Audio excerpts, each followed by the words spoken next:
Shalom sobat-sobat Tuhan Yesus dimanapun berada. Berakit-rakit ke hulu, berenang-renang ke tepian. Mari kita kenalan dahulu. Perkenalkan, saya Vian. Pada hari ini saya akan membawakan renungan yang diambil dari Injil Lukas bab 4 ayat 24 sampai dengan 30. Yesus ditolak di Nazaret. Dan katanya lagi, aku berkata kepadamu, sesungguhnya tidak ada nabi yang dihargai di tempat asalnya. Dan aku berkata kepadamu, dan kataku ini benar, pada zaman Elia terdapat banyak perempuan janda di Israel ketika langit tertutup selama 3 tahun dan 6 bulan, dan ketika bahaya kelaparan yang hebat menimpa seluruh negeri. Tetapi Elia diutus bukan kepada salah seorang dari mereka, melainkan kepada seorang perempuan janda di Sarfat, di tanah Sidon. Dan pada zaman Nabi Elisa, banyak orang kusta di Israel, dan tidak ada seorang pun dari mereka yang ditahirkan, selain daripada Naaman, orang Syria itu. Mendengar itu, sangat marahlah semua orang yang di rumah ibadat itu. Mereka bangun, lalu menghalau Yesus ke luar kota dan membawa dia ke tebing gunung, tempat kota itu terletak, untuk melemparkan dia dari tebing itu.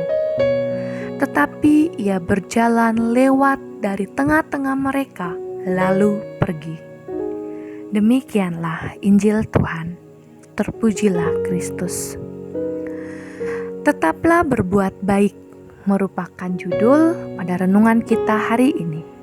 Bacaan ini menceritakan kepada kita bahwa Yesus yang begitu dikagumi oleh banyak orang dan melakukan banyak mujizat di mana-mana, namun ia ditolak di Nazaret, kampung halamannya sendiri, ketika dia sedang mengajar di rumah ibadat. Mengapa Yesus berkata bahwa tidak ada nabi yang dihargai tempat asalnya? Nabi merupakan suatu panggilan bagi seseorang yang dipilih oleh Allah untuk mengungkapkan kasih-Nya. Nabi diutus untuk memberikan tanda melalui mujizat, nubuat, nasihat, peringatan, dan seruan untuk bertobat. Seorang nabi dapat melakukan semua tanda-tanda tersebut karena diberikan kuasa oleh Allah. Pada zaman Yesus, orang Nazaret melihat bahwa Yesus hanyalah seorang anak Yusuf, tukang kayu biasa. Bahkan saudara-saudaranya pun hanya seorang biasa yang ada di lingkungan mereka. Berdasarkan latar belakang tersebut, tanpa melihat apa yang diperbuat oleh Yesus, mereka menjadi kecewa, meragukan, menilai, bahkan merasa mengetahui banyak hal, sehingga akhirnya mereka menolak Yesus sebagai nabi. Namun kita tahu bahwa Allah sendirilah yang telah memilih Yesus untuk mengungkapkan kasih-Nya. Lalu apa yang Yesus lakukan ketika mendapatkan penolakan itu? Penolakan yang dialami Yesus itu tidak membuat dia berhenti melakukan sesuatu.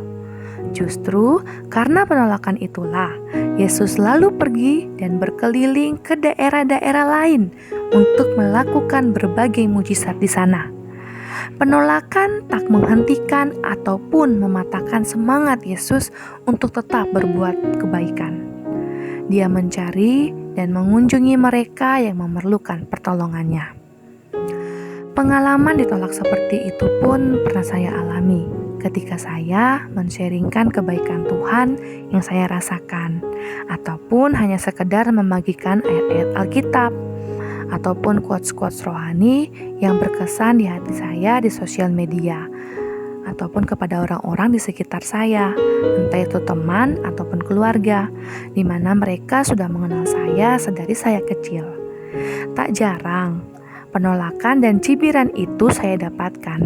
Dibilang sok suci lah, sok rohani lah, sok jadi suster lah, macam benar saja hidupmu, dan berbagai macam bentuk penolakan-penolakan lainnya.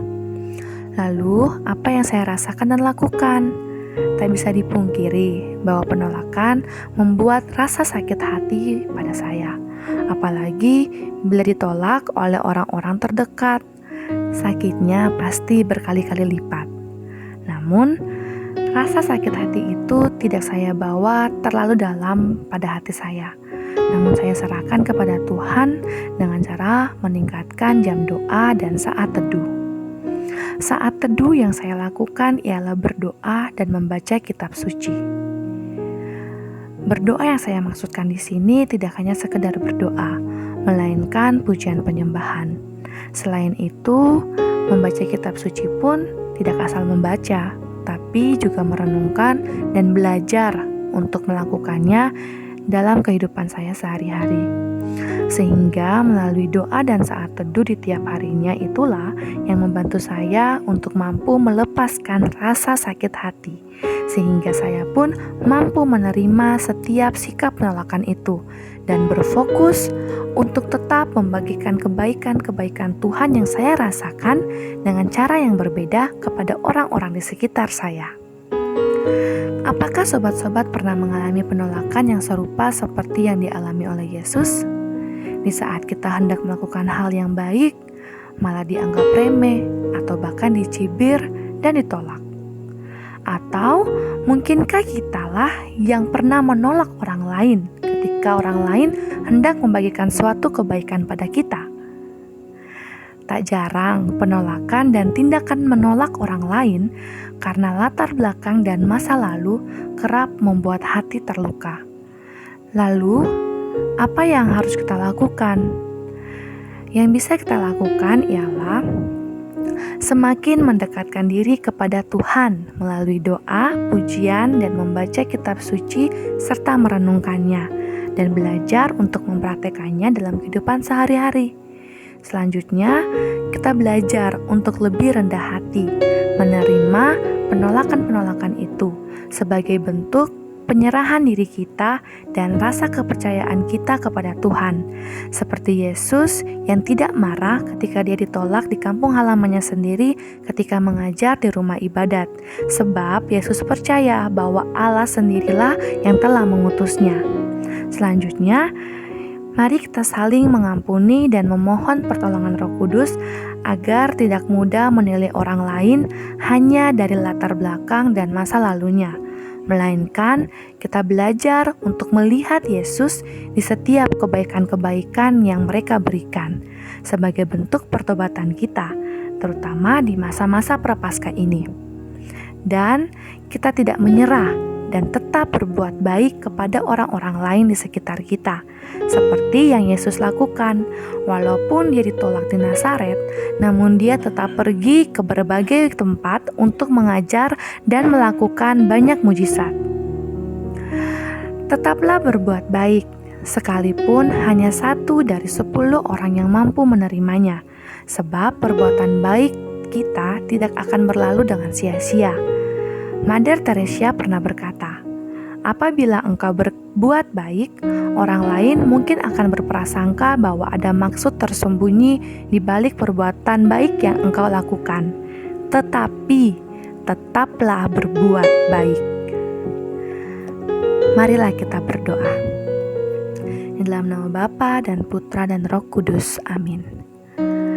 Tuhan Yesus, kami berterima kasih untuk firman-Mu yang telah mengajari kami agar tetap berbuat kebaikan, sekalipun mungkin kami akan ditolak oleh orang-orang di sekitar kami. Kami mohon tuntunan Roh Kudus-Mu, terutama dalam masa prapaskah ini, agar kami mampu menjaga hati untuk tidak menolak perbuatan baik dari orang lain, terlebih menolak hanya berdasarkan latar belakang ataupun masa lalunya, melainkan ajarilah kami untuk fokus melihat Engkau melalui setiap kebaikan-kebaikan itu. Dan kiranya kuasa-Mu sajalah yang terus menguatkan kami dalam menyebarluaskan kebaikan-kebaikan-Mu kepada banyak orang. Amin. Kemuliaan kepada Bapa dan Putra dan Roh Kudus seperti pada permulaan, sekarang, selalu, dan sepanjang segala abad. Amin. Tuhan memberkati kita semua di dalam nama Bapa dan Putra dan Roh Kudus. Amin.